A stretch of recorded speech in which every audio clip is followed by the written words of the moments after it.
মন্ত্ৰী মহোদয়ক আসন গ্ৰহণৰ বাবে অনুৰোধ জনালো।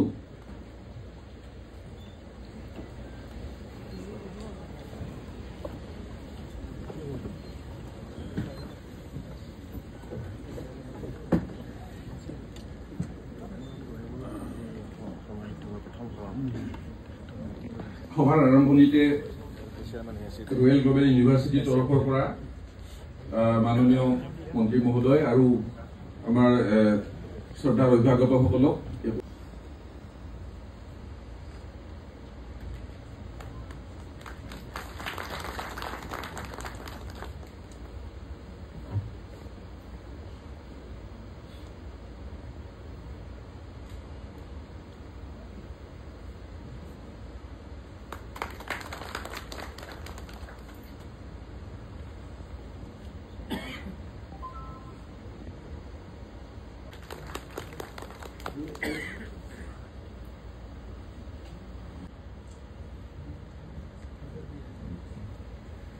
আৰু লগত আছে ফাদাৰ বিএম থমাছ ছাৰকো এখন ফুলাম গামোচাৰে আদৰণি জনাবলৈ অনুৰোধ জনালো।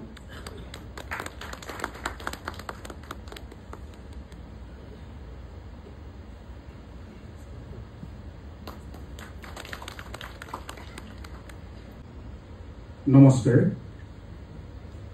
অসম চৰকাৰৰ শিক্ষামন্ত্ৰী ডক্টৰ অনুজ পেগু ছাৰ, এছেবৰ চেয়াৰমেন RC জৈন ছাৰ, এছেবৰ ছেক্ৰেটাৰী নৰনাৰায়ণ নাথ ডাঙৰীয়া, খন্তেক সময়ৰ কাৰণে পঞ্চায়তৰ সমাজী তেখেত দুয়োজন আহিছিল। আমাৰ এই তিনিদিনীয়া প্ৰশিক্ষণ বৰ্গৰ সন্মানীয় সমল ব্যক্তিসকল, SF ডিভিজন 1 এণ্ড ডিভিজন 2 দুয়োটাই বিষয়ববীয়া কৰ্মচাৰীসকল আৰু আমাৰ অতি আদৰৰ এই কৰ্মশালাত অংশগ্ৰহণ কৰিবলৈ অহা অসমৰ বিভিন্ন বিদ্যালয়ৰ বিষয় শিক্ষকসকল, আপোনালোক সকলোকে মই শ্ৰদ্ধা সহকাৰে সম্বোধন কৰিছোঁ। দীঘলীয়া কথা নকওঁ, মাত্ৰ 2-3 মিনিটৰ ভিতৰতে মোৰ বক্তব্য মই সামৰিম। এছেবে নেশ্যনেল এডুকেশ্যন পলিচি আৰু NCF 2033 লগত সংগতি ৰক্ষা কৰি 2025 বৰ্ষৰ পৰা কাৰ্যকৰী হোৱাকৈ নতুন যাক আমি ৰিভাইজড একাডেমিক ৰেগুলেশ্যন বুলি কওঁ, সেই ৰেগুলেশ্যন প্ৰস্তুত কৰি উলিওৱা হৈছে। আপোনালোকে ইয়াৰ আভাস নিশ্চয় পাইছে। তাৰ লগতেই 2025 বৰ্ষৰ পৰা 3টা নতুন ছাবজেক্ট, আৰ্টিফিচিয়েল ইণ্টেলিজেন্স, ফাইনেন্সিয়েল লিটাৰেচি আৰু চাইন লেংগুৱেজ, এই 3টা 2025ৰ পৰা ক্লাছ 11ত আৰম্ভ কৰা হৈছে। ইতিমধ্যে এই ফাইনেন্সিয়েল লিটাৰেচি এণ্ড কমাৰ্চ এইটোকে ধৰি আমি 2টা ৱৰ্কশ্বপ, এটা শেষ কৰিছোঁ, এটা আৰম্ভ কৰিছোঁ, আৰু তৃতীয়টো ৱৰ্কশ্বপ চাইন লেংগুৱেজৰ ওপৰত সোনকালে অনুষ্ঠিত হ'ব। মই আপোনালোকক এইটোৱে অনুৰোধ কৰিম, যিহেতু 3দিনীয়া কৰ্মশালালৈ আপোনালোকে আহিছে, আপোনালোকে কিছু শিকিম, কিছু জানিম, আৰু শিকা আৰু জনা কথাখিনি আপোনালোকে যাতে কনভে কৰি আপোনালোকৰ নিজৰ নিজৰ শিক্ষানুষ্ঠানলৈ লৈ যায়, আৰু এই বিষয়টোৰ ওপৰত আপোনালোকে ছাত্ৰ ছাত্ৰীৰ মনোযোগ আকৰ্ষণ কৰে, ছাত্ৰ ছাত্ৰীক মোটিভেট কৰে, বিষয়টোৰ গুৰুত্ব সম্পৰ্কত অৱগত কৰিব, এইখিনি মই আশা ৰাখিছোঁ। আৰু বিশেষভাৱে আপোনালোকক এই প্ৰথম ইন্ট্ৰডিউচ কৰা বিষয়টোৰ ওপৰত আগ্ৰহ দেখুৱাৰ বাবে ধন্যবাদ জনাই, আৰু সন্মানীয় মন্ত্ৰী ছাৰ, তেখেতে বাৰে বাৰে আমাৰ প্ৰত্যেকটো অনুষ্ঠানতে উপস্থিত থাকি আমাক সদায় অনুপ্ৰাণিত কৰি আহিছে। আমি মন্ত্ৰী ছাৰলৈ ধন্যবাদ জনাই মোৰ বক্তব্য সামৰিছোঁ। আমাৰ চেয়াৰমেন ছাৰে অকণমান ক'ব, সেইকাৰণে মোৰ বিশেষ ক'বলগীয়া নাই। সকলোকে পুনৰবাৰ ধন্যবাদ। আমাৰ মাজত ট্ৰেইনিঙত যিসকলে ছাবজেক্ট এক্সপাৰ্ট হিচাপত আছে, ৰিচোৰ্চ পাৰ্চন, তেখেতসকলৰ দুগৰাকীমান সন্মানীয় ৰিসোৰ্স পাৰ্সন আমাৰ ইয়াত উপস্থিত আছে মই তেখেতসকলক চিনাকি কৰি দিব লৈছো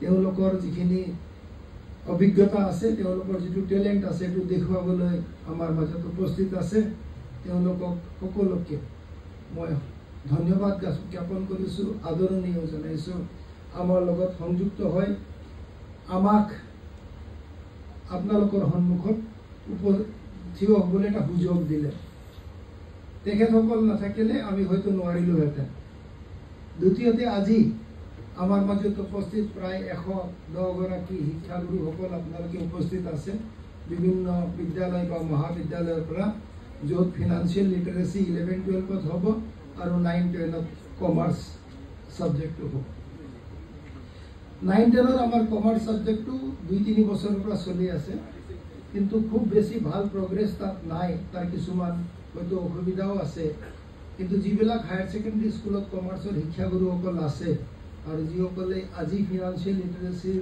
ট্ৰেইনিং লৈ যাব তেওঁলোকেও নিজৰ যদি হাই স্কুল থাকে লগত 9-10 থাকে তেতিয়া কমাৰ্চ সাবজেক্টটো তাত ইন্ট্ৰোডিউস কৰাৰ চেষ্টা কৰিব লাগে কাৰণ কমাৰ্চ সাবজেক্টটো যদি 9-10ৰ পৰা শিকি আহে তেতিয়াহে 11-12ত আকৌ ফিনান্সিয়েল লিটাৰেসি ভালকৈ শিকিব পাৰিব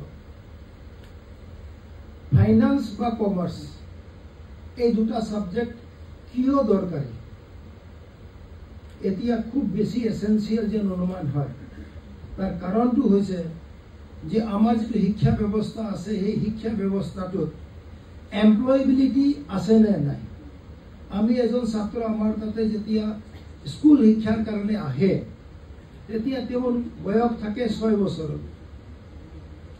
মাক বাপেকে বা পেৰেন্টছে আমাৰ তাতে গোটাই দিয়ে যে এই ছাত্ৰ বা ছাত্ৰীক মোৰ ছাত্ৰ বা ছাত্ৰীক আপোনাক গোটাই দিছো আপুনি ইয়াক এনেকুৱা এটা নাগৰিক বনাই ওলাই দিয়ক যিজনে নিজৰ জীৱনত কিবা কৰি খাব পাৰে that means employability is required কিন্তু যেটো দেখা যায় যে আমাৰ ছাত্ৰ ছাত্ৰী অকল 18 বছৰৰ পৰা যেতিয়া প্ৰাপ্তবয়স্ক হয় আমাৰ পৰা ওলাই যায় তেতিয়া তেওঁলোকে সম্পূৰ্ণভাৱে এমপ্লয়েবিলিটি কৰিব পৰা ক্ষমতা সকলোৰে অৰ্জন নহয় আৰু সেই কাৰণে কমাৰ্চ সাবজেক্টটো বেছি ইম্পৰ্টেন্ট যদি কমাৰ্চ সাবজেক্ট এজন ছাত্ৰই লয় আৰু যেতিয়া তেওঁ বিকম বা এমকম কৰি ওলাই আৰু বিকম কৰাৰ লগে লগে বা হায়াৰ সেকেন্ডাৰী ফাইনান্সৰ বা কমাৰ্চৰ সাবজেক্ট বিলাক আহৰণ কৰাৰ লগে লগে বহুত ধৰণৰ এনেকুৱা লাইন খুল খায় য'ত এমপ্লয়েবিলিটি আজিৰ দিনত আটাইতকৈ অধিক চৰকাৰে চাকৰি দিয়া আমাৰ সেলফ এমপ্লয়মেন্টৰ কাৰণে চাকৰি যিমান দিয়ে সিমান চাকৰি আমাৰ প্ৰত্যেকজনৰ কাৰণে সম্পূৰ্ণ নহয় প্ৰাইভেট সেক্টৰতো যিমান চাকৰি ওলাই সেই চাকৰিখিনিও আমাৰ পৰা যিমান ছাত্ৰ ছাত্ৰী ওলাই যায় তেওঁলোকৰ কাৰণে সম্পূৰ্ণ নহয় প্ৰতি বছৰে আমি about 4 লাখ ক্যান্ডিডেট ক্লাস 10 ৰ পৰা উলিয়াই দিও আৰু প্ৰায় 2,50,000 ষ্টুডেন্ট আমি ক্লাস 12 ৰ পৰা উলিয়াই দিও ক্লাস 12 পৰা 2,50,000 ষ্টুডেন্ট যেতিয়া ওলাই আহে তেওঁলোকক সকলোৰে এমপ্লয়েবিলিটিৰ কোনো সুবিধা নাই অসম চৰকাৰৰ প্ৰায় কি লাগে we need self employment আৰু এই self employmentৰ কাৰণে যিমান অপৰচুনিটি কমাৰ্চৰ কাৰণে আছে কাৰণ আমি দেখুৱে ৰাস্তা আজিকালি কিমান দোকান বজাৰ হৈছে তাতেতো গোটেইখিনিয়ে সেলফ এমপ্লয়েড পাৰ্সন আৰু সেইবিলাকৰ সুবিধাৰ কাৰণে তেওঁ যদি ফাইনান্সৰ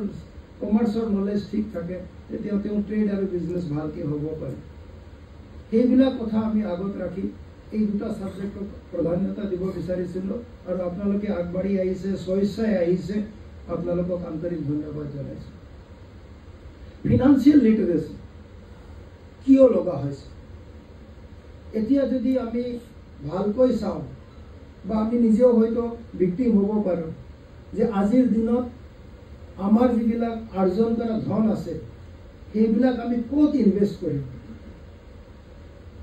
আমি কি জানো আমি জানো বেংকত এটা একাউন্ট হ'ব পাৰে আৰু এটা ফিক্সড ডিপোজিট হ'ব পাৰে তাৰ বাহিৰে বিশেষ নলেজ আমাৰ নাই কিন্তু আমাৰ ধন বিনিয়োগ কৰাৰ বহুত ব্যৱস্থা আছে আৰু এই ধনবিলাক বিনিয়োগ কৰিলে ৰিটাৰ্ণটো বেছিকৈ পাব পাৰে সেই আইডিয়াটো ক'ত পাব that will be the financial literacy problem ঠিক সেইদৰে ইমান চাইবাৰ ক্ৰাইম হৈ আছে, আমাক ঠগি ঠগি লৈ গৈ আছে।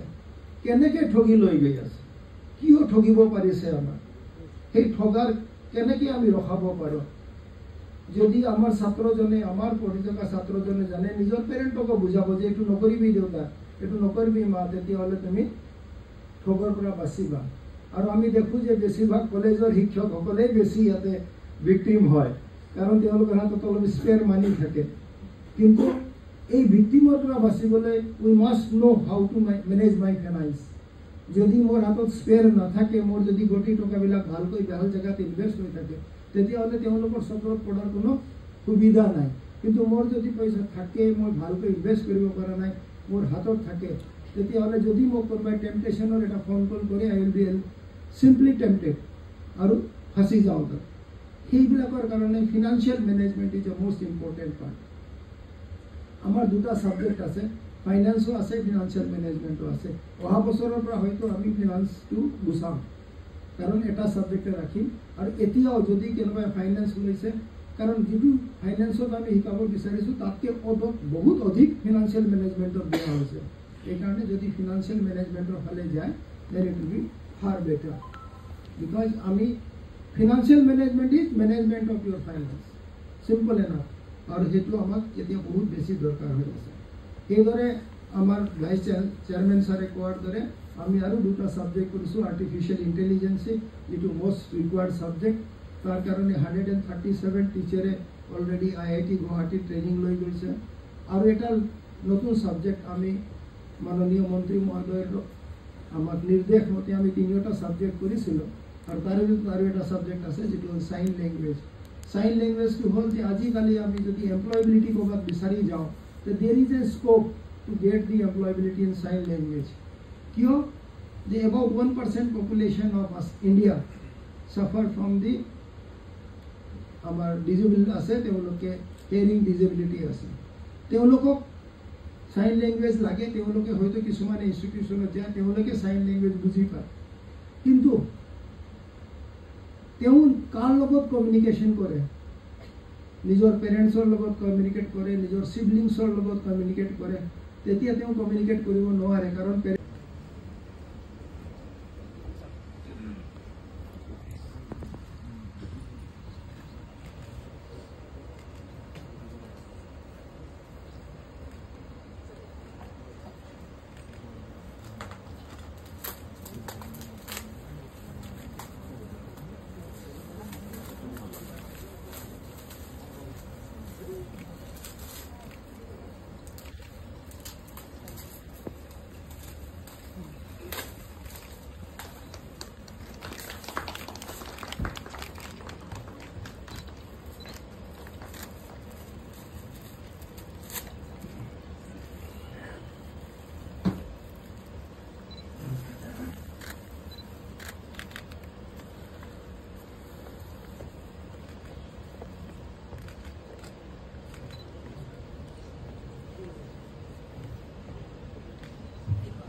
মাননীয় মন্ত্ৰী মহোদয়ক অনুৰোধ জনাইছোঁ তেখেতৰ বক্তব্য আগবঢ়াব।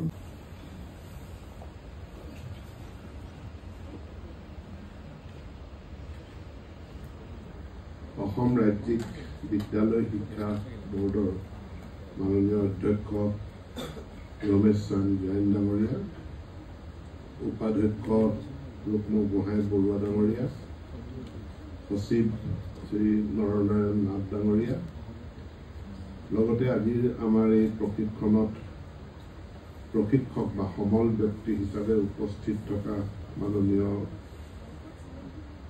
শিক্ষক প্ৰবক্তাসকল আৰু এই প্ৰশিক্ষণ গ্ৰহণ কৰিবলৈ বিভিন্ন বিদ্যালয়, চৰকাৰী আৰু ব্যক্তিগত খণ্ডৰ বিদ্যালয়ৰ পৰা অহা মোৰ শ্ৰদ্ধাৰ শিক্ষক শিক্ষয়িত্ৰীসকলক সকলোকে নমস্কাৰ জনাইছোঁ। আৰু অসম ৰাজ্যিক বিদ্যালয় শিক্ষা board, Assam state school education বোৰ্ডক মই অভিনন্দন জনাইছোঁ, কৃতজ্ঞতা জনাইছোঁ। সাহসেৰে 3টাকৈ নতুন বিষয় আমাৰ মাধ্যমিক শিক্ষাৰ ছাত্ৰ ছাত্ৰীৰ কাৰণে এই শিক্ষাবৰ্ষতে আৰম্ভ কৰিছে। আৰ্টিফিচিয়েল ইণ্টেলিজেন্স, ফিনান্সিয়েল লিটাৰেচি, কমাৰ্চ আৰু সাইন লেংগুৱেজ অৰ্থাৎ সাংকেতিক ভাষা। আৰু ইয়াৰ বাবে শিক্ষকসকলৰ যিসকল ইচ্ছুক শিক্ষক শিক্ষয়িত্ৰীসকলৰ প্ৰশিক্ষণৰো আয়োজন কৰিছে। ইয়াৰ পূৰ্বে IIT গুৱাহাটীত আৰ্টিফিচিয়েল ইণ্টেলিজেন্সৰ প্ৰশিক্ষণ হৈছিল, তাতো মই অংশগ্ৰহণ কৰিছিলোঁ। আৰু আজি ইয়াত আপোনালোকক লগ পাই ভাল লাগিছে। আৰু ইয়াৰ পাছত আমি সাইন লেংগুৱেজ বা সাংকেতিক ভাষাৰ প্ৰশিক্ষণতো মই উপস্থিত থাকিবৰ কাৰণে চেষ্টা কৰিম। NEP হি ছাত্ৰ ছাত্ৰী কেন্দ্ৰিক। NEP পলিচিৰ যিকেইটা কমাণ্ডিং ষ্টেটমেণ্ট আছে, সেই ষ্টেটমেণ্টৰ ভিতৰত এটা ষ্টেটমেণ্ট হ'ল NEP ইজ ষ্টুডেণ্ট চেণ্ট্ৰিক। এজন শিক্ষক শিক্ষয়িত্ৰী, এটা শিক্ষানুষ্ঠান বা এখন বোৰ্ড তাৰ সফলতাত বা তাৰ মান নিৰূপণ কৰোঁতে মোৰ দৃষ্টিকোণৰ পৰা মই চাম যে সেই শিক্ষানুষ্ঠান, সেই বোৰ্ড বা শিক্ষক শিক্ষয়িত্ৰীসকলে ছাত্ৰ ছাত্ৰীৰ কাৰণে ছাত্ৰ ছাত্ৰীৰ উপযোগী হোৱাকৈ শৈক্ষিক প্ৰগ্ৰেমসমূহ কিমান কাষ্টমাইজ কৰিব পাৰে। আজি কোনোবা এজন ব্যক্তি তেওঁ যিটো সময়ত মহাবিশ্ববিদ্যালয়ৰ পৰা শিক্ষা গ্ৰহণ কৰি আহিছে, অহাৰ পাছত পৃথিৱীখন পৰিৱৰ্তন হৈছে। পৃথিৱীখন পৰিৱৰ্তন হৈছে, নদীয়েদি বহুত পানী বৈ গৈছে, প্ৰযুক্তিগত পৰিৱৰ্তন হৈছে, চিন্তাধাৰাৰ পৰিৱৰ্তন হৈছে। অৰ্থাৎ তেওঁ বিশ্ববিদ্যালয়ত যিখিনি কথা শিকি আহিছিল তাৰে বহু কথা এতিয়া প্ৰাসংগিক নহয়। মই মেডিকেল সায়েন্সৰ ষ্টুডেণ্ট। মেডিকেল সায়েন্সত মোৰ এজন শিক্ষকে কৈছিল, যদি এজন মেডিকেল ষ্টুডেণ্টে নিৰবিচ্ছিন্নভাৱে তেওঁ মেডিকেল শিক্ষা গ্ৰহণ কৰি নাথাকে, তেওঁ MBBS MD ডিগ্ৰী লৈ ওলাই অহাৰ পাছত তেওঁ যদি প্ৰবক্তা হয়, 10 বছৰৰ পাছত তেওঁৰ কাৰণে ষ্টেটমেণ্টটো হ'ব যে তেওঁ যিমানখিনি কথা শিকাই আছে তেওঁ নিজেও জানে যে ইয়াৰ আধাখিনি অসত্য, আধাখিনি এতিয়া আৰু সত্য নহয়। Half of the things the teacher would be teaching is untrue, but the tragedy would be the teacher would not know which half. আধা মই যি শিকাই আছো সেইটো অসত্য, কিন্তু ট্ৰেজেডিটো হ'ল কোনটো পাৰ্ট অসত্য কোনটো সত্য সেইটো নিৰ্ণয় কৰি দিব নোৱাৰা। গতিকে মাষ্টাৰ্ছ ডিগ্ৰী এটা ল'লে, গ্ৰেজুৱেশ্যন ডিগ্ৰী এটা ল'লে, সেইটো আপোনাৰ এটা গ্যাৰাণ্টি নহয় যে আপুনি উপযুক্ত শিক্ষা ছাত্ৰ ছাত্ৰীক দিব পাৰিব। গ্যাৰাণ্টিটো এটাই হ'ব যে আপুনি কণ্টিনিউৱাছলি নিৰবিচ্ছিন্নভাৱে আপুনি শিক্ষা আহৰণ কৰি থাকিব লাগিব, প্ৰশিক্ষণ গ্ৰহণ কৰি থাকিব লাগিব। সেইকাৰণে শিক্ষকৰ প্ৰশিক্ষণ আমাৰ খুব গুৰুত্বপূৰ্ণ। আৰু আমি বৰ্তমান শিক্ষক শিক্ষয়িত্ৰীৰ প্ৰশিক্ষণৰ ওপৰত যথেষ্ট গুৰুত্ব প্ৰদান কৰি আহিছোঁ। আগতে মোৰ সমগ্ৰ শিক্ষাতে ষ্টেৰিঅ'টাইপ, মানে প্ৰতি বছৰ এটা পৰিকল্পনা কৰিব লাগে, আৰু যেতিয়া পৰিকল্পনাৰ প্ৰস্তাৱটো লিখা হয় পূৰ্বৰ পৰিকল্পনাটো কপি পেষ্ট কৰি দিয়া। অৰ্থাৎ যোৱাবাৰ যিখিনি আছিলে সেইখিনি কপি কৰি পেষ্ট কৰি আমি দিল্লীলৈ পঠাই দিওঁ, আকৌ একেখিনি কথা। এতিয়া এই প্ৰশিক্ষণটো শিক্ষক শিক্ষয়িত্ৰীৰ প্ৰয়োজন নে অপ্ৰয়োজন, তেওঁলোকক দৰকাৰ আছে নে নাই? যদি দৰকাৰ নাই, নিৰ্দেশ দিয়া হ'ল আহিব লাগে, তেওঁ দিয়ে পাব, ভাত এসাঁজ দুসাঁজ খাবলৈ পাব, আহি পিছফালে বহি টোপনিয়াই থাকে, কাৰণ তেওঁৰ কাৰণে সেইটো প্ৰাসংগিক বিষয়ে নহয়, তেওঁৰ কোনো ইণ্টাৰেষ্টেই নাই।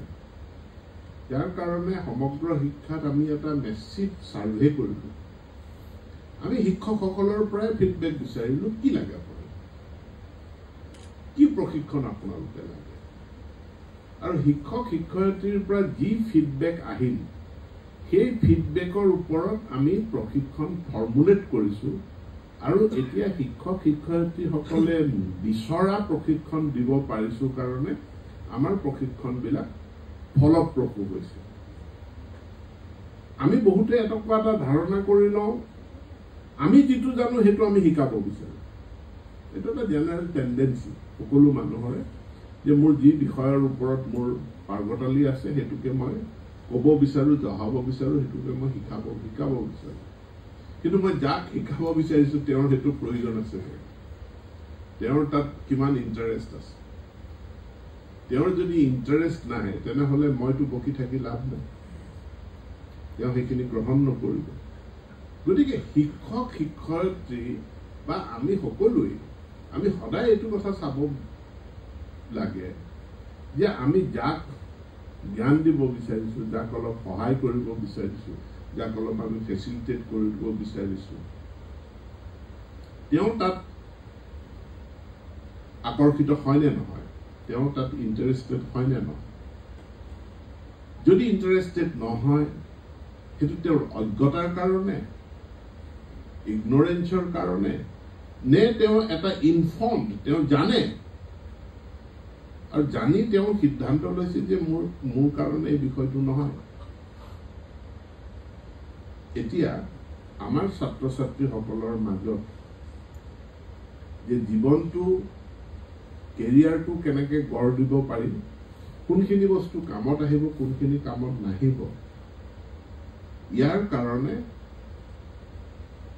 এটা খুব সংগঠিত শৃংখলাবদ্ধ কেৰিয়াৰ কাউন্সেলিং ছাত্ৰ ছাত্ৰীসকলৰ মাজত হ'ব লাগে as a part of curriculum যিটো নহয় কিছুমান শিক্ষানুষ্ঠানে বছৰৰ মূৰত এদিন কোনোবা এজন কেৰিয়াৰ কাউন্সিলৰক মাতি আনে মাতি নি এটা ভাষণ দিয়ে সেইটো যথেষ্ট নহয় সেইটোৰ পৰা আমি ফলপ্ৰসূ ফল নাপাওঁ কাৰণ সেইটো বিদ্যালয়ত অনুষ্ঠিত হৈ থকা বিভিন্ন কাৰ্যসূচী মিটিংবিলাকৰ নিচিনাই অন্যতম এটা কাৰ্যসূচী কিন্তু ক্লাছ 6-7ৰ পৰা আমি ল'ৰা ছোৱালীৰ হাতত ধৰি তেওঁলোকক যদি আমি কেৰিয়াৰ কাউন্সেলিং কৰোঁ তেওঁলোকক যদি আজি মই হয়তো বহু প্ৰাপ্তবয়স্ক মানুহক বুজাব লাগিব ফিনান্সিয়েল লিটাৰেচি কি আছে বিষয়টো আৰ্টিফিচিয়েল ইণ্টেলিজেন্স বিষয়টো কি আছে আৰ্টিফিচিয়েল ইণ্টেলিজেন্সৰ বিষয়টো কিবা ইঞ্জিনিয়াৰিঙৰ বিষয় নে কিবা আধ্যাত্মিকতাৰ বিষয় নে কি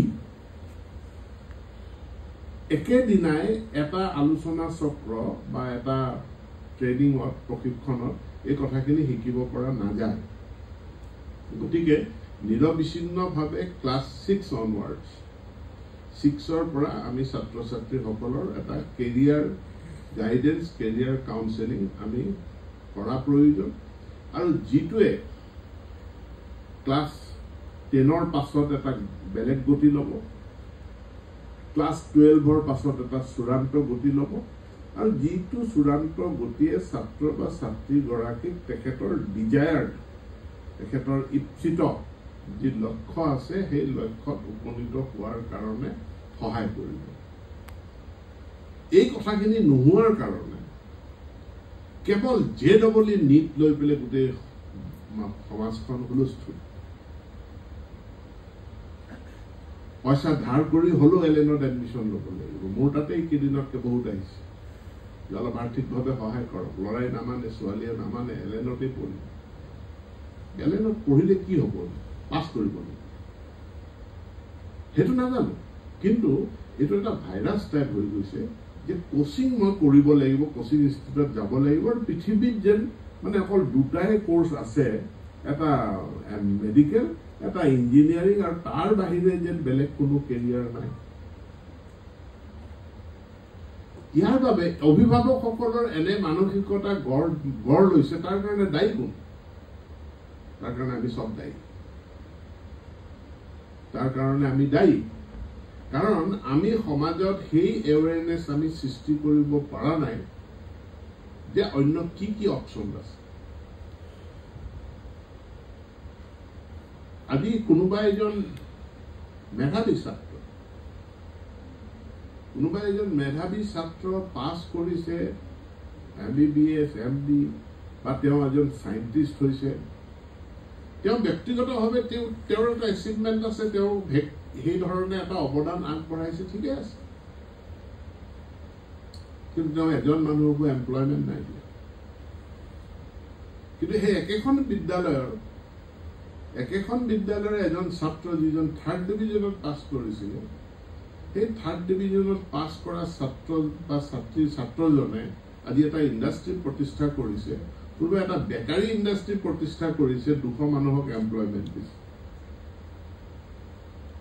কিন্তু সেই যিজন ল'ৰাই বেকাৰী আজি ইণ্ডাষ্ট্ৰী এষ্টাব্লিছ কৰিলে, ব্ৰেণ্ড এটা এষ্টাব্লিছ কৰিলে, তেওঁক কিন্তু কোনো শিক্ষয়িত্ৰীয়ে সেই সময়ত তেখেতক মানে এই বেকাৰীৰ কাৰণে এইখিনি তই পঢ়িব লাগিব, এইখন কিতাপ পঢ়িব লাগিব, এইখিনি কথা জানিব লাগিব, কোনে শিকোৱা নাছিল। কিন্তু ডক্টৰ হোৱাজনক চবেই শিকাইছে, ঘৰত গৈ পেলাই এটা এক্সট্ৰা টিউচনো কৰি থৈ আহিছিল। গতিকে এই ডক্টৰ ইঞ্জিনিয়াৰ কেন্দ্ৰিক যিটো চিন্তা, এই চিন্তাটোৰ পৰা মই বিদ্যালয় শিক্ষাক মুক্ত কৰাৰ কাৰণে মই বিনম্ৰ আহ্বান কৰিম। কাৰণ এইটোৰ পৰা মুক্ত নোহোৱাৰ কাৰণে এছাম ছাত্ৰ ছাত্ৰী যিসকলক ক্লাছ 8ৰ পৰা শিকোৱা হৈছে তই ডক্টৰ হ'ব লাগিব, মাক বাপেকে পইচা খৰচ কৰিছে, তাৰ পাছত সকলোৰে এটা নিগনি দৌৰ আৰম্ভ হৈছে, কোচিং কৰিছে, ল'ৰা হেঁচে তাৰে ভিতৰত 5 জন পাছ কৰিলে 50 জন পাছ কৰিব নোৱাৰিব। এই 50 জনৰ ডিপ্ৰেশ্যনত যায়, হতাশাত। এতিয়া তেওঁলোকে প্লেন বি প্লেন চিটো তেওঁলোকে অন কৰি ৰখা নাই। এতিয়া প্লেন এ লৈ আৰম্ভ হৈছে, সেই প্লেনটো ফেইল হৈছে, হোৱাৰ পাছত কি কৰিব? তেওঁলোকৰ কাৰণে তেওঁলোকেতো চিন্তা কৰাৰ সময় নাপালে যে আমাৰ অল্টাৰনেটিভ প্লেন কি আছিল, অল্টাৰনেটিভ আমাৰ সুযোগ সুবিধা কি আছিল। তো বিদ্যালয় আনকি মহাবিদ্যালয়বিলাকতো এটা পৰিৱেশ হ'ব লাগে